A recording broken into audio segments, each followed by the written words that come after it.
Party के राष्ट्रीय उपाध्यक्ष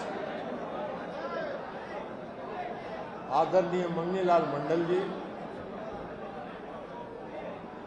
पार्टी के प्रदेश अध्यक्ष श्री उमेश कुशवाहा जी, अति पिछड़ा प्रकोष्ठ के प्रदेश अध्यक्ष धर्मेंद्र चंद्रवंशी जी, आज के इस सम्मेलन के संचालनकर्ता और बरारी के माननीय विधायक विजय सहनी जी, बिहार सरकार के माननीय मंत्री विजय चौधरी जी, संजय झा जी, श्रवण कुमार जी, मदन सहनी जी, माननीय सांसद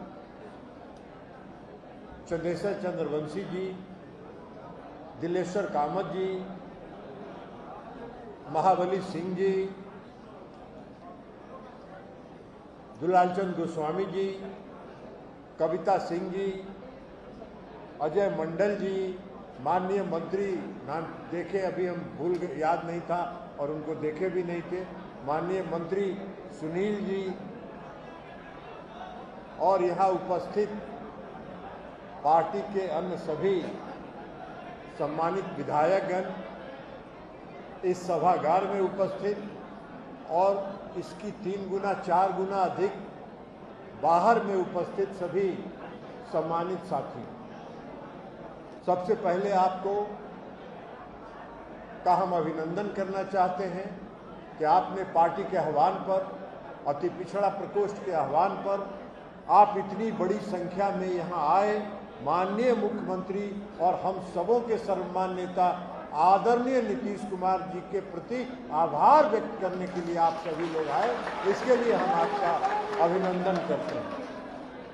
हम धन्यवाद देते हैं अति पिछड़ा प्रकोष्ठ के प्रदेश अध्यक्ष धर्मेंद्र चंद्रवंशी जी का, जिन्होंने इतने कम समय में इतनी बड़ी संख्या में अपने साथियों को आमंत्रित किया और आप सब इनके आह्वान पर आए। पार्टी के जो अन्य जिला के सभी साथी हैं, जिला अध्यक्ष हैं, उनको भी हम धन्यवाद देना चाहते हैं कि आप सबों ने अल्प समय में, बहुत कम समय में जो आपको सूचना दी गई, उस सूचना के आधार पर आपने अपने अपने जिले से अपने साथियों के साथ आज आप यहाँ आए। तो इसलिए पार्टी के जिला अध्यक्षों को और जिला के सभी सम्मानित साथियों को, कार्यकर्ताओं को हम धन्यवाद देना चाहते हैं, उनका अभिनंदन करना चाहते हैं। साथियों, आज हम लोग यहाँ आए हैं, एकत्रित हुए हैं इस बात के लिए कि हमारे नेता आदरणीय नीतीश कुमार जी के प्रति जो बिहार में जाति आधारित गणना उन्होंने कराई है, उस गणना के लिए हम उनका अभिनंदन करें, उनका धन्यवाद करें। नीतीश कुमार जी का हम अभिनंदन और उनका धन्यवाद इसलिए करना चाहते हैं कि जाति आधारित गणना कराने का जब उन्होंने निर्णय लिया तो उसमें कई तरह की रुकावटें आई, कई तरह के षड्यंत्र हुए।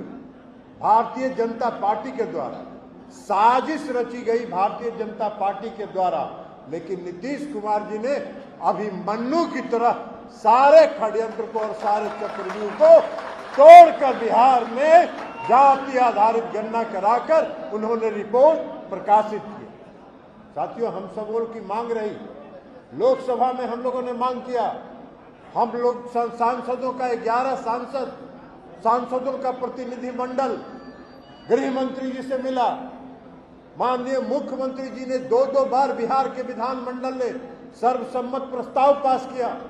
माननीय मुख्यमंत्री जी के नेतृत्व में बिहार के सभी पार्टी के विधायकों, पार्टियों का एक प्रतिनिधि मंडल आदरणीय प्रधानमंत्री जी से मिला और सब लोगों ने ये कहा कि 1931 के बाद, 1931 अंग्रेजों के समय के बाद आज तक इस देश में जातीय जनगणना नहीं हुई है।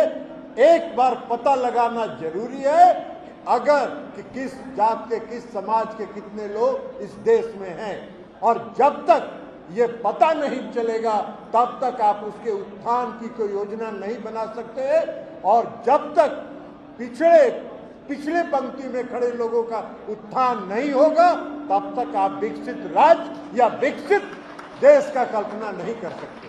तो नीतीश कुमार जी का और हम सबों की पार्टी का ये मांग रही, शुरू से मांग रही। केंद्र सरकार इसके लिए तैयार नहीं। केंद्र सरकार ने नकार दिया और केंद्र सरकार ने कहा कि हम नहीं कराएंगे। तो बिहार में माननीय मुख्यमंत्री नीतीश कुमार जी ने इसका फैसला किया और नीतीश कुमार जी ने बिहार में फैसला किया कि हम जाति आधारित गणना कराएंगे। जनगणना कराने का तो अधिकार राज्य को नहीं है, लेकिन हम गणना कराएंगे, हम गिनती कराएंगे। और उसके साथ साथ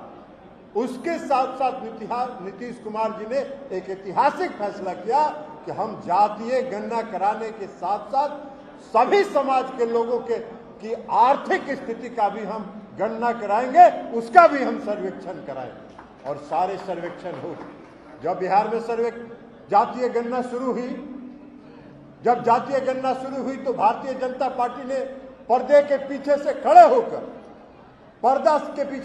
होकर पटना हाई कोर्ट में उन्होंने याचिका दायर करवाई, लोकहित याचिका दायर करवाई।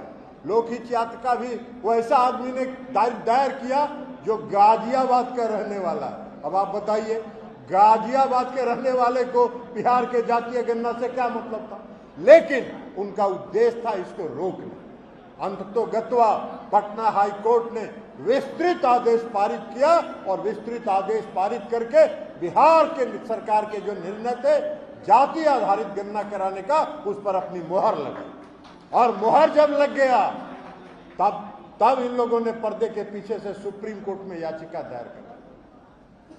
सुप्रीम कोर्ट में जब याचिका दायर हुआ तो सुप्रीम कोर्ट के माननीय न्यायाधीश ने यह कहा कि आपको क्या आपत्ति है भाई, क्या समस्या है आपको? बिहार में अगर राज्य की सरकार ने अगर जातीय गणना कराने का फैसला किया तो आपको क्या दिक्कत है? लोगों ने कहा कि हमारा निजता का हनन हो रहा है। सुप्रीम कोर्ट ने कहा कि भाई क्या निजता का हनन हो रहा है इसमें? आप किस जात में आते से पैदा हुए हैं ये तो आपके पड़ोसी को भी मालूम है, ये समाज के हर व्यक्ति को मालूम है, आपके दोस्त मोहिम जितने हैं सबको मालूम है कि आप किस जात में पैदा हुए हैं। आपके पास गाड़ी है कि नहीं ये सबको मालूम है, आपके पास स्कूटर है कि नहीं सबको मालूम है, आपको पक्का मकान है कि नहीं ये सबको मालूम है। तो इसमें निजता का हनन कहाँ हो रहा है? कौन सा निजता का हनन हो रहा है? सुप्रीम कोर्ट ने कहा कि हम कोई इसमें स्थगित नहीं करने वाले हैं, राज्य सरकार जो काम करवा रही है वो करवाते रहे।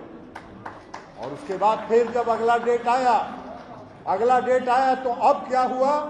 पर्दा के पीछे से तो खेल खेल रहे थे, जब पर्दा के पीछे से खेल सफल नहीं हुआ तो अगले डेट पर भारत सरकार के सॉलिसिटर जनरल खड़ा हो गए सुप्रीम कोर्ट में और उन्होंने कहा कि हमको भी कुछ कहना।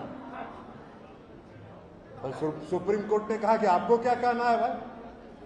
तो उन्होंने कहा कि देखिए हम इसका न सपोर्ट करते हैं, न इसका समर्थन करते हैं, न हम इसका विरोध करते हैं। तो सुप्रीम कोर्ट ने कहा कि ना आप समर्थन करते हैं ना आप विरोध करते हैं, तो आप कहना क्या चाहते हैं? तो कहे कि राज्य सरकार को अधिकार नहीं है। उन्होंने कहा कि अधिकार है कि नहीं आप एफिडेविट फाइल करिए, हम देखेंगे, लेकिन हम कोई रोक नहीं लगाने वाले। तो उनकी मंशा थी कि सुप्रीम कोर्ट से किसी तरह रोक लगवाई जाए, जिसको सुप्रीम कोर्ट ने स्वीकार नहीं किया और मोहर लगाया। और यह फैसला एक तरह से मौन सहमति हुई कि राज्य सरकार जो जातीय गणना बिहार में करा रही है वो सही है और उसको होना चाहिए। हो गया, रिपोर्ट भी प्रकाशित हो गया। अब जब रिपोर्ट प्रकाशित हो गया तो पूरे देश में यह मांग होने लगी, हर राज्य में यह मांग होने लगी। राजस्थान की विधानसभा में पास हुआ, राजस्थान में जातीय गणना कराने का निर्णय हुआ, कर्नाटक में मांग हो रही है, मध्य प्रदेश में मांग हो रही है, उत्तर प्रदेश में मांग हो रही है, झारखंड में मांग हो रही है।